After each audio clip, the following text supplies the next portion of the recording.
कलंक रहे, एक चपरासी का भला नहीं कर पाए व्यक्ति। और दुर्भाग्य है कि रिटायरमेंट के बाद में लोग स्वागत कर रहे हैं,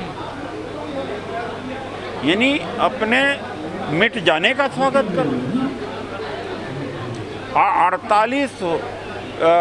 48 विश्वविद्यालय सेंट्रल, एक में वाइस चांसलर नहीं, हमारे खात्मे का स्वागत कर, ये क्या ये कर नहीं सकते? निजीकरण हुआ, कभी बोला नहीं। आदिवासियों को जेल में डाल दिया गया नक्सल के नाम पर, कभी बोला नहीं। आरक्षण खत्म हुआ, कभी बोला नहीं।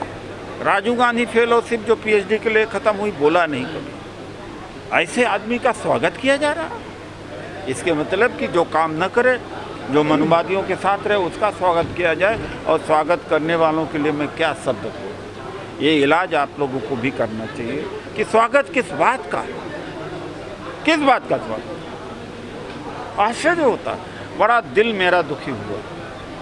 हम कहें इसके मतलब कि जो लड़ने भिड़ने कुर्बानी देने वाले हैं, उनका स्वागत का उनका स्वागत का समय दिया क्या, बोला क्या, तथ्य की बात आप भी उठाइए कि तुमने 5 साल में क्या दिया, कभी मुंह खोला? 8 साल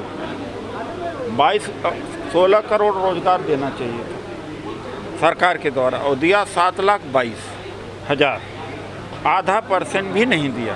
वो अलग मुद्दा है, वो सरकार से संबंधित है, राष्ट्रपति से संबंध नहीं।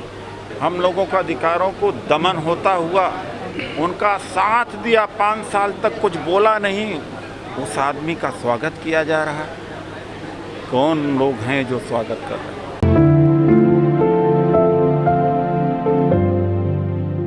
5 आरक्षण विरोधी आदेश वापस हमने कराया है, उसी से कुछ लोग निकले, अलग संगठन बना लिए, भ्रष्टाचार में डूब गए। खैर, मैं उनके बारे में क्या कह सकता हूँ। फिर निजी क्षेत्र में आरक्षण की लड़ाई लड़ा और सुप्रीम कोर्ट में आरक्षण संबंधित मुकदमे को जीता, हम ही ने जीता। और 4 नवंबर 2001 को लाखों लोगों को बौद्ध बनाया। अब हम एक देखते हैं कि पाखंडवाद से हमारा समाज ज़्यादा घिरता जा रहा, तो फिर से एक बड़ा आह्वान, उस बार तो 10 लाख का किया था, इस बार 1 करोड़ से ज़्यादा लोगों को बौद्ध धर्म की दीक्षा के लिए तैयारी की जा रही है, ताकि जो पाखंडवाद पूरे समाज को भक्षण कर रहा है, उससे बचाया जाना चाहिए। और निजीकरण जो बर्बाद कर चुका है करीब करीब हम लोगों को, सारी सरकारी कंपनियों का निजीकरण, गवर्नमेंट डिपार्टमेंट का निजीकरण, नौकरियों का देना बंद कर दिया।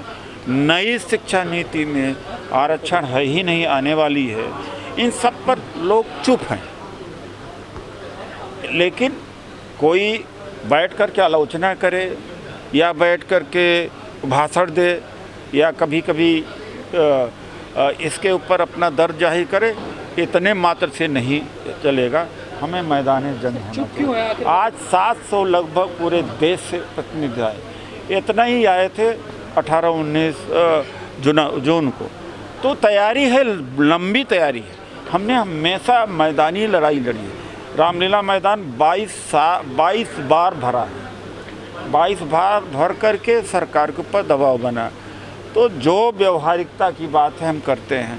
हम कहने के लिए कि हम भाषण में इस सरकार को हम फूंक देंगे, उड़ जाएगी, ऐसी चीज़ों से जो लोग बोलते हैं, क्षणिक रूप से लोग बड़ा ताली बजाते हैं, लेकिन हम लोग इस बात को नहीं कहते। जो कर सकते हैं उतना ही हम अपना प्लान करते हैं, उतना ही उद्देश्य रखते हैं, उतना ही खबर करते हैं। लेकिन दुर्भाग्य है कि भारतीय समाज भावुक है।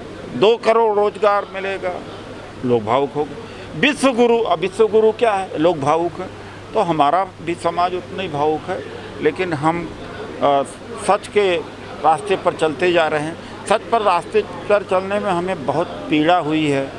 हम ही लोगों को दलाल कहा गया था, और जो देने वाले बने चले थे वो ख़त्म होते चले गए, और देने वालों ने न हमें लड़ने दिया न खुद लड़े। अगर वो भी लड़े, हमें लड़ने दिया होता तो भी अच्छी बात थी। वो संसद छोड़ के भागे, कभी मैदान में नहीं आए, रैली नहीं किया, मैनिफेस्टो नहीं जारी किया, कभी मुद्दा नहीं उठाया और आज भी मैदान में वो आ सकते हैं लेकिन बिलों में घुसे हुए हैं। तो हमें अब मैदान में आना चाहिए। केवल परिसंघ की बात नहीं, परिसंघ तो सभी संगठनों का संगठन है, तमाम हजारों संगठन हैं, सैकड़ों संगठन हैं, लाखों हैं। मैं उनसे आग्रह करूंगा कि नेतृत्व मुझे नेता न माने, मुद्दे को तो नेता मान लें, मुद्दे पर इकट्ठा तो हो जाए, जात पात छोड़ तो दें, नहीं मिट जाएंगे। बहुत समय कम नहीं, बहुत कम समय रह गया। 24 के बाद 25 में आरएसएस का 100 साल पूरा हो रहा है, आरक्षण ख़त्म हो जाएगा।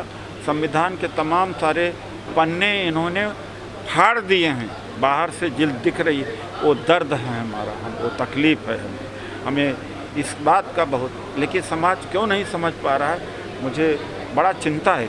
वहाँ पाखंडी ही रह सकता है।